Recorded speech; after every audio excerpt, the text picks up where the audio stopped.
Madame Fatim Tola, épouse Ouénien, présidente de la Fondation Africa Light et New Value Structure événementielle. Elle revient dans la salle nationale des droits de l'enfant, des droits pour chacun de nos enfants. Et nous sommes à la journée d'ouverture, ça va s'étendre jusqu'au vendredi prochain. Et je voudrais maintenant introduire Madame Delphine Alla, qui est la fondatrice de cette merveilleuse fondation, j'ai envie de dire, Impact, et elle est intervenante également à l'enfance. Elle va se lever et revenir également pour son intervention. Je voudrais qu'on puisse l'acclamer très très fort, s'il vous plaît. Madame Delphine Alla. Entre besoin et désir. Donc, j'aimerais vous donner la parole pour voir un peu qu'est-ce que vous pensez. Quand on dit un enfant a un désir, il a un besoin, et c'est quoi ses droits? Ce dont l'enfant a besoin, c'est qui est bien pour lui. Pardon, j'ai entendu en même temps avec le besoin. Le besoin, c'est ce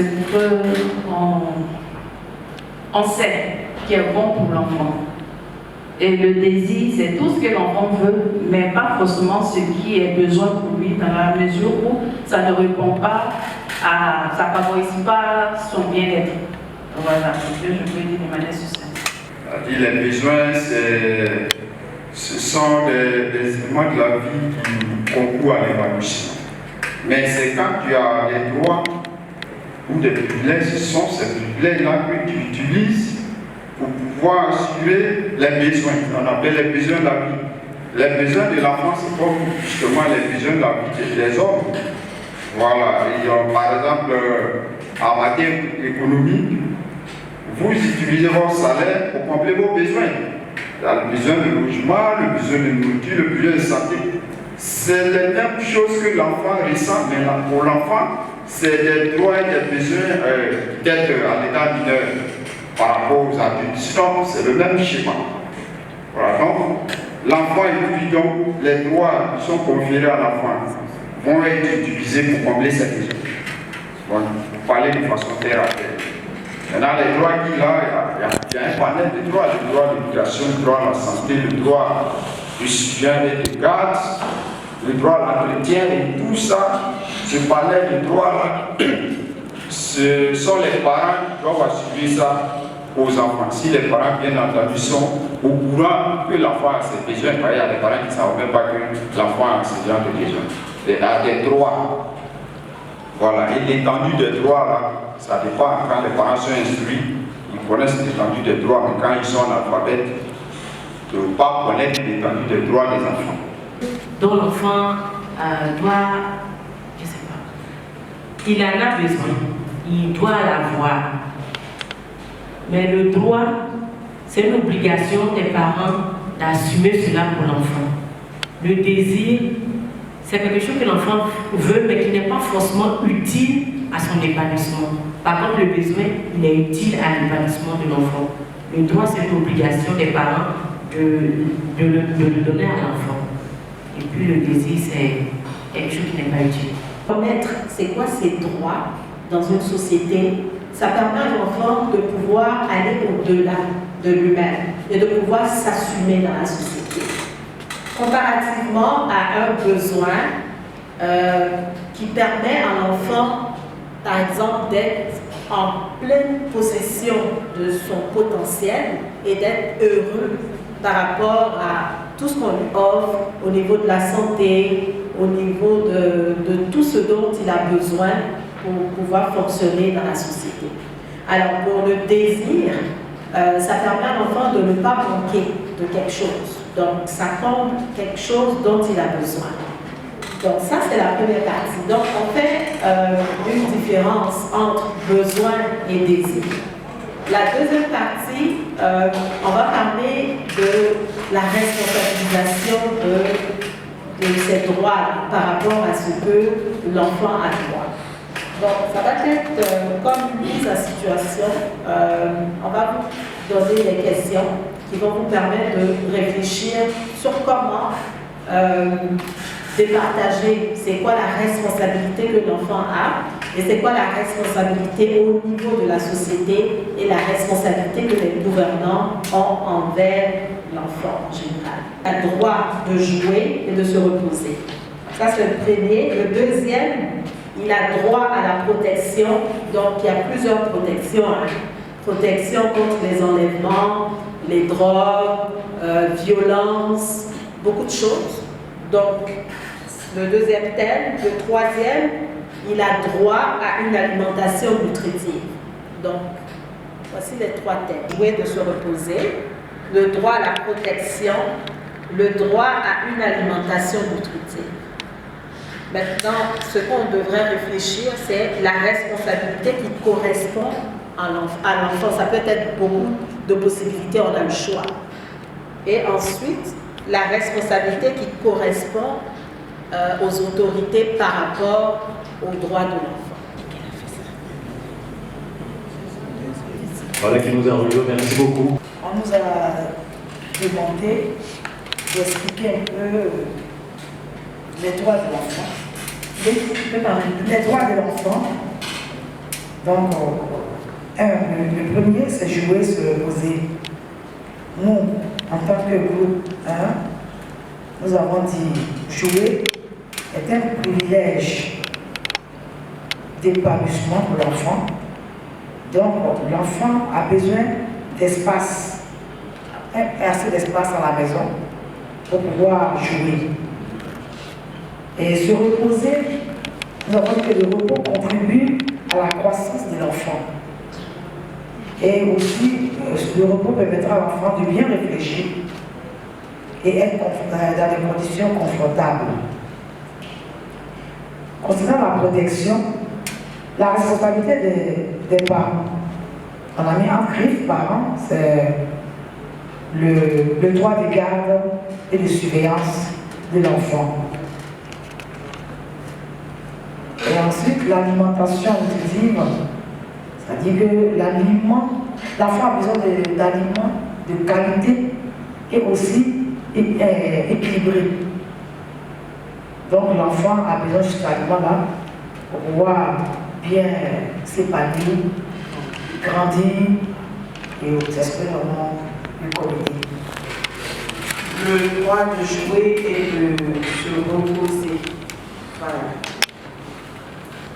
Nous, on a dit qu'il fallait d'abord aider l'enfant à comprendre à quel moment il doit jouer, à quel moment il doit travailler, parce qu'il faut inclure le travail, et à quel moment il doit se reposer. Il doit comprendre ces différentes étapes-là d'abord avant toute chose. Voilà. Et on a aussi demandé d'adapter le jeu à l'âge de l'enfant.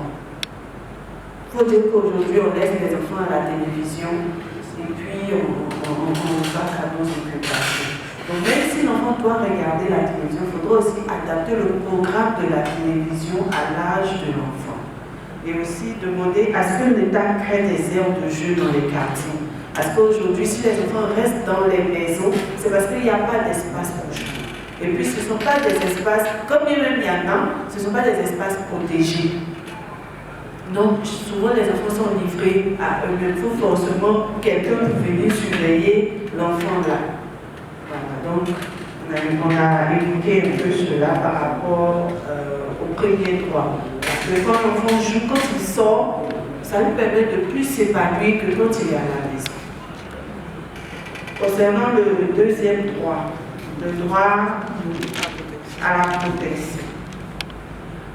Il fallait d'abord emmener les enfants à prendre conscience des dangers qu'ils représentent pour eux-mêmes d'abord, parce qu'ils ont des jeux très très dangereux. Il y a des enfants qui passent leur temps à monter, sauter, descendre. Voilà. Il faudrait qu'on les amène à comprendre. C'est vrai que ce n'est pas mauvais en soi, mais il faut qu'ils comprennent que ça peut créer des petites blessures, des petits bobos, tout ça. Donc il faudrait qu'on emmène les enfants à comprendre, échanger avec eux, qu'ils sachent que ça c'est dangereux, ça c'est pas bon, ça c'est bon, tu peux faire, tu peux pas faire. Et ensuite, les dangers de la société. Les dangers de la société. Et aussi concernant l'État doit vraiment s'impliquer dans Surtout les structures, voilà, aider les structures à prendre en charge les enfants. Les structures, que ce soit des structures étatiques, que ce soit des structures privées, à prendre en charge des enfants. Pour qu'il y ait plus d'enfants qui puissent bénéficier de tous ces avantages. Et le troisième point, on a pris comme exemple, avant de commencer, on a un cas chez nous, un enfant qui, dès qu'il voit la nourriture, commence à pleurer. Et à la maison, on ne lui sert que du riz blanc. Donc il est habitué à manger son riz blanc, sans sauce, sans rien rouge. Du coup, l'enfant, il ne comprend pas le bien fondé de ce que la maîtresse est en train de faire en lui proposant le plat de frites aujourd'hui, bien les vermicelles, tout ce qu'on lui propose comme nourriture, c'est mauvais parce qu'à la maison, il est habitué à manger son riz blanc. Et on souhaiterait que l'État aussi aide les structures, surtout les structures privées, dans le cadre des cantines scolaires. C'est un peu de ça qu'on a parlé. On va parler d'adapter l'enfant au jeu en fonction de son âge, essayer de le canaliser. C'est-à-dire un enfant de, par exemple, 2 ans ne peut pas faire un jeu d'un enfant de 15 ans. Et puis aussi permettre à l'enfant d'être social, c'est-à-dire le mettre avec d'autres enfants pour pouvoir jouer, il ne faut pas qu'il soit toujours seul ou de traîne. Voilà, ça permet aussi à l'enfant de se développer, de s'épanouir, tout ça. Le deuxième point, parlant de la protection des enfants, attirer l'attention de l'État. Il y a d'abord les parents qui doivent protéger l'enfant. Et l'État aussi doit vraiment s'appuyer sur la violence faite aux enfants, la maltraitance, même l'entourage. Quand ils voient par exemple qu'il y a des parents qui maltraitent leur enfant, il faut qu'ils soient signalés au fait, qu'ils battent l'enfant à tout bout de champ. Il faut que cela soit signalé et sanctionné. Maintenant, le troisième point concernant la nourriture, l'enfant doit être nourri par les parents, avoir une alimentation équilibrée en fonction de son âge, en quantité et en qualité. Et l'État aussi doit, il y a certains enfants par exemple qui n'ont pas vraiment d'appui parental, tout ça, et on voit déjà que l'État fait des choses, mais il faut que l'État continue peut-être de donner des structures là pour pouvoir nourrir davantage les enfants. Dans les articles qui jalonnent la Convention des Nations Unies, il y a 54 articles qui protègent l'enfant. Donc, au niveau de la protection, il y a beaucoup de choses sur lesquelles les Nations Unies portent très attention sur le côté protection enfant. Donc, responsabilité qui correspond à la responsabilité que l'enfant devrait avoir à la maison, par exemple. Donc, on pourrait dire que c'est de ne pas faire de mal aussi aux autres. Parce qu'un enfant, il ne sait pas forcément qu'est-ce qu'il y a comme situation dans son entourage. Donc, il est porté peut-être à faire sans volontairement faire du mal à son père, à son ami à côté. Donc, la responsabilité, c'est de permettre à cet enfant-là d'être beaucoup plus bienveillant avec son entourage. Ça permet à l'enfant de grandir, de se développer dans de meilleures conditions. Donc, ce qu'on pourrait dire au niveau des autorités, c'est de protéger les enfants contre le mal. Donc, il y a tellement de mal autour de la société que, par exemple, les autorités devraient mettre tout ce qui est en vigueur pour que les enfants soient protégés. Donc, voilà un peu la réponse que moi je peux donner. Le droit à une alimentation nutritive, nous les parents, on sait qu'est-ce qui est bon aussi pour les enfants. Donc, par exemple, dans le cas que tu viens de me donner, on sait que, par exemple, manger les carottes, c'est bon pour l'enfant. C'est sûr que l'enfant, lui, il se dit « Ah non, j'aime pas ça ». Mais il y a des manières de contourner ça pour qu'il puisse manger. Moi, je vais te donner aussi un exemple d'un enfant qui mange du riz sans sauce, sans rien là-dessus, même pas la viande. Quand tu lui donnes, il te dit non. Mais tu sais, l'environnement dans lequel l'enfant se trouve favorise son alimentation.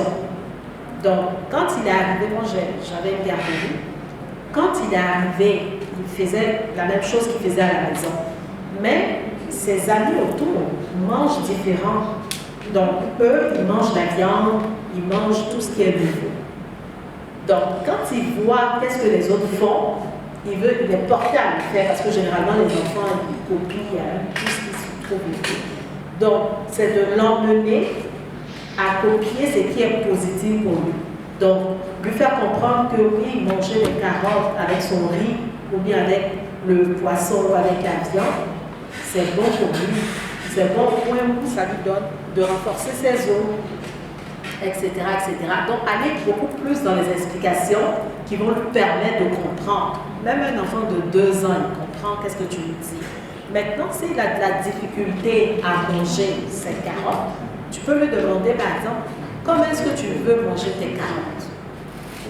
Essayer de manger aussi avec lui. Donc, le mouvement de le faire, et en plus avec ses pairs, ça permet à l'enfant de le faire. Donc, au bout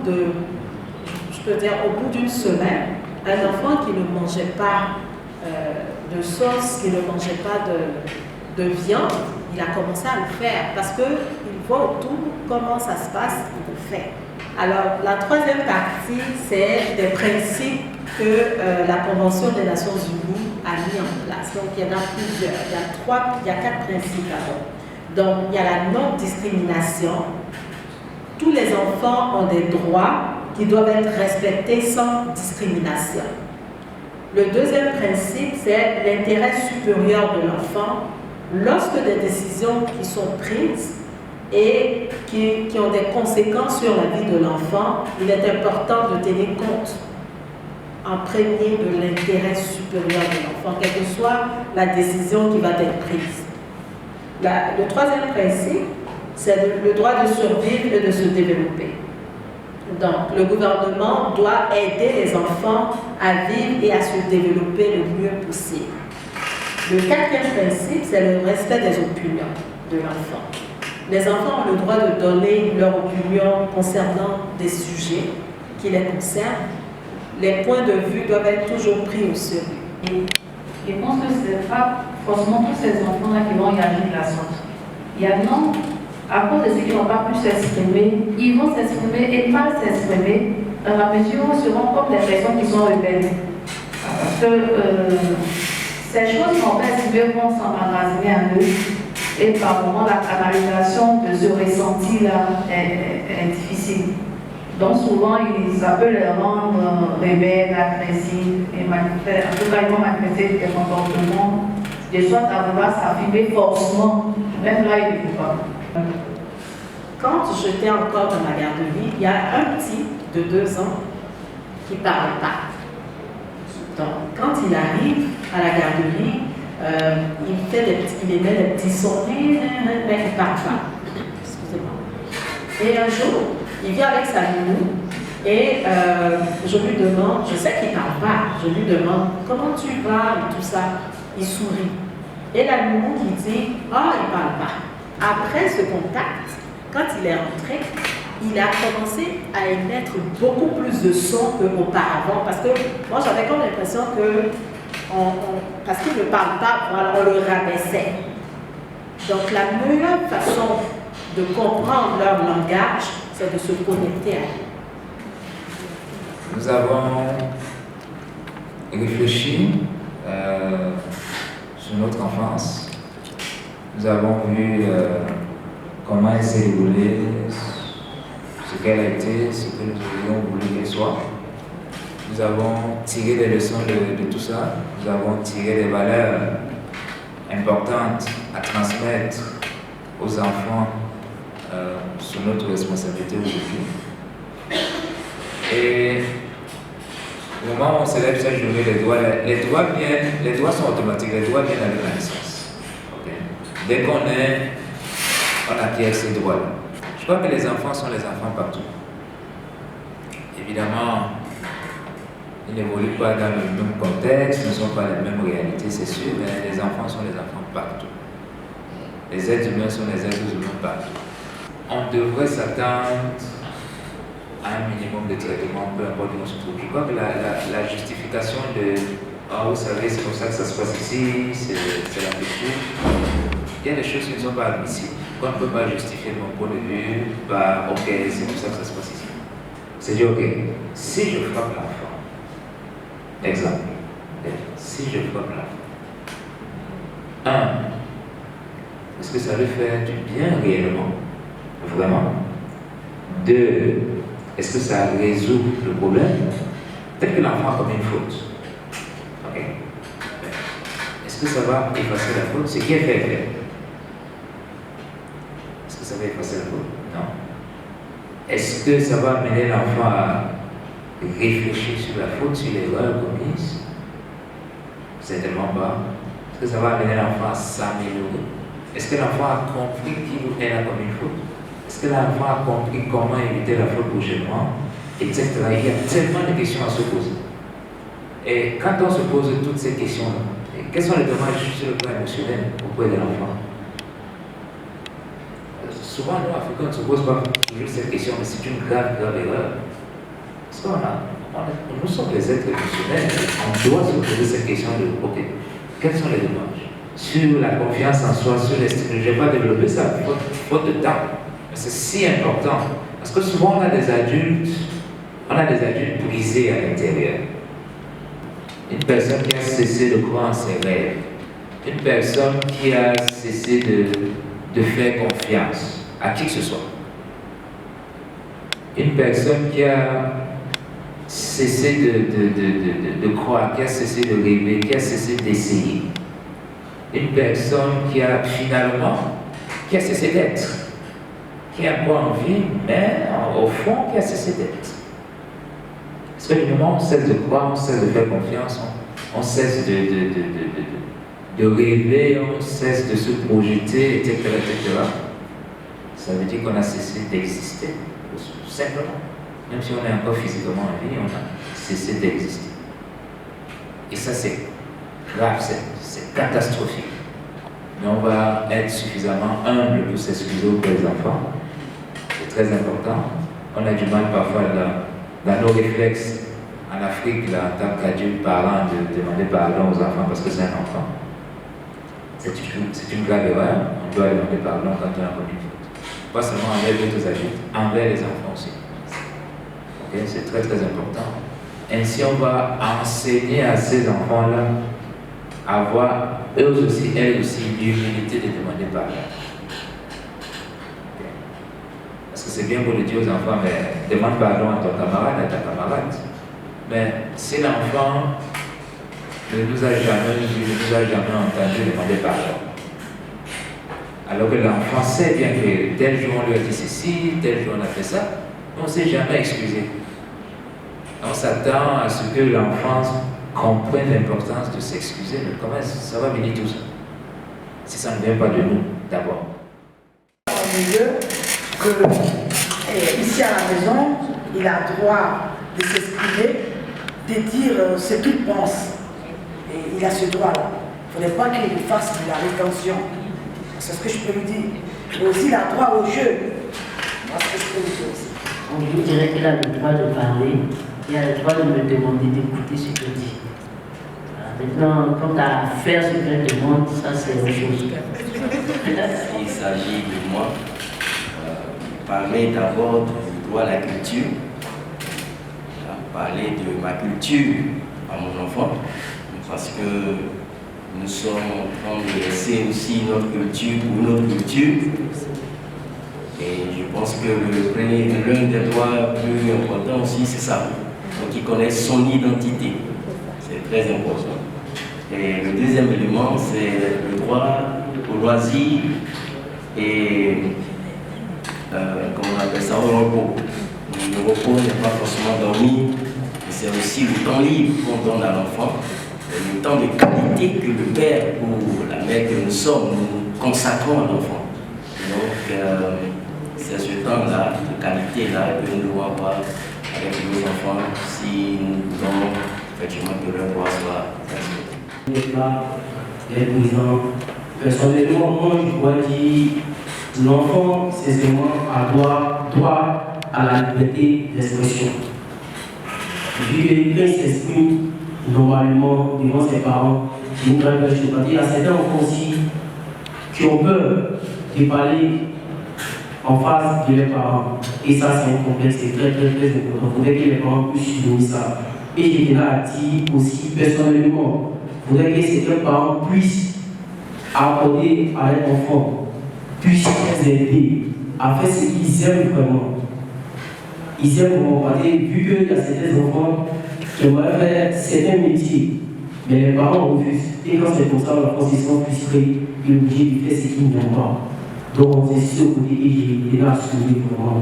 Encourager votre enfant à faire ce qu'il aime vraiment et non à ce qu'il n'aime pas. C'était mon pratique. Et puis après, ça crée autre chose. Donc, vraiment, c'est surtout ça, même l'expression à la liberté. Je pense que c'est très important.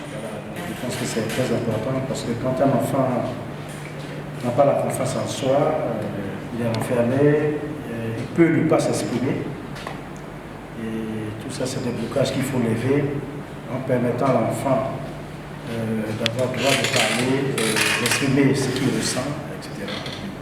On avance. Je vais répondre aux deux autres questions. La première, celle de l'enfant qui rêve de devenir un voleur professionnel. D'abord, il faudrait essayer de comprendre d'où ça vient. Est-ce que autour de lui, à un moment ou un autre, il y a eu quelqu'un qui volait? Est-ce que s'il y a eu quelqu'un qui volait, il a peut-être intégré, d'après lui, d'après sa grille de lecture, le fait que voler a des avantages? Parce que voler permet de s'approprier rapidement des objets, rapidement ce qu'on veut, sans travailler. Ça permet de gagner du temps quelque part. Au lieu de travailler pendant des semaines, des mois, voire des années, en quelques minutes, on a l'objet de notre convoitise. De ce point de vue, ça peut être pour l'enfant vu comme un avantage.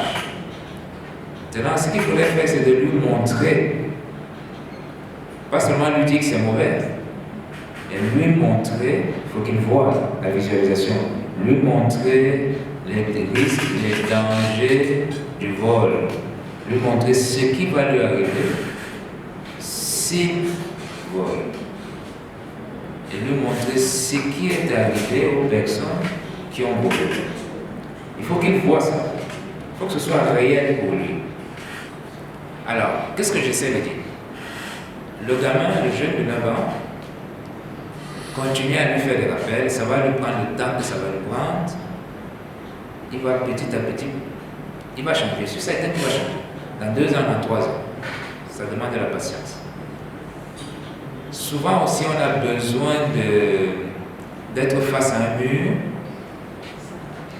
pour apporter des changements. Il faut simplement accepter cette réalité-là aussi.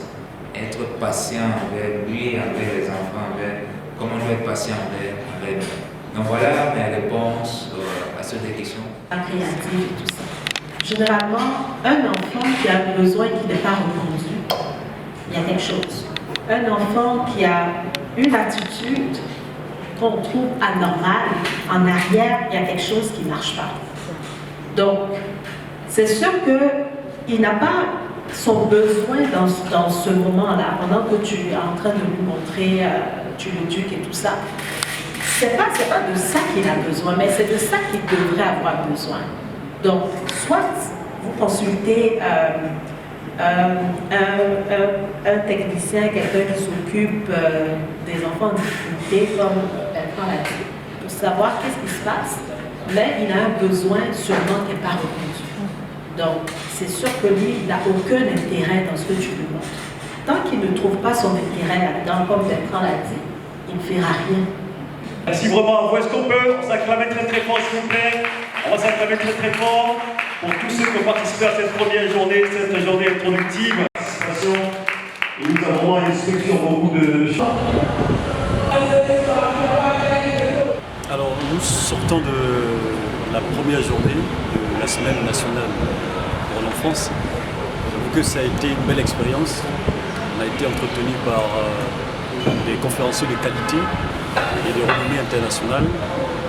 Je pense à Madame Delphine elle-même, Madame Delphine Alla, qui nous a entretenus sur des thèmes assez intéressants. Aussi à M. Bertrand, venu spécialement du Canada donc, pour cette semaine. Ça a été une première journée fort enrichissante. On repart vraiment avec des leçons, on repart avec des choses à aller apporter aux enfants. Je retiens surtout que les enfants ont besoin d'amour, les enfants ont besoin d'être entretenus, les enfants ont besoin d'être entendus.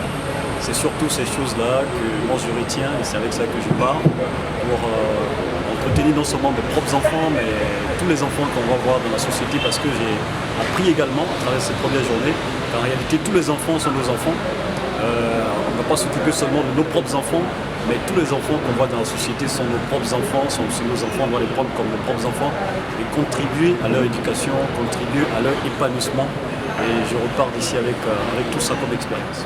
Je suis Madame Konga Eliane, éducatrice préscolaire. J'ai pris beaucoup de plaisir à assister à cet événement. On a beaucoup appris et j'espère que vraiment les choses vont aller de l'avant et on saura mettre en pratique ici tout ce qu'on a appris.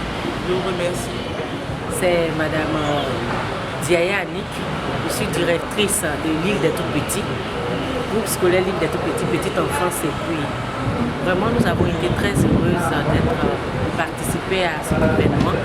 On se joue du 20 novembre 2023, journée mondiale de la petite enfance. En tout cas, ça a été très impressionnant et très important parce que nous avons appris beaucoup de choses, nous avons partagé nos connaissances et avons aussi reçu beaucoup de connaissances sur les droits, les besoins, les devoirs, beaucoup de choses sur la petite enfance.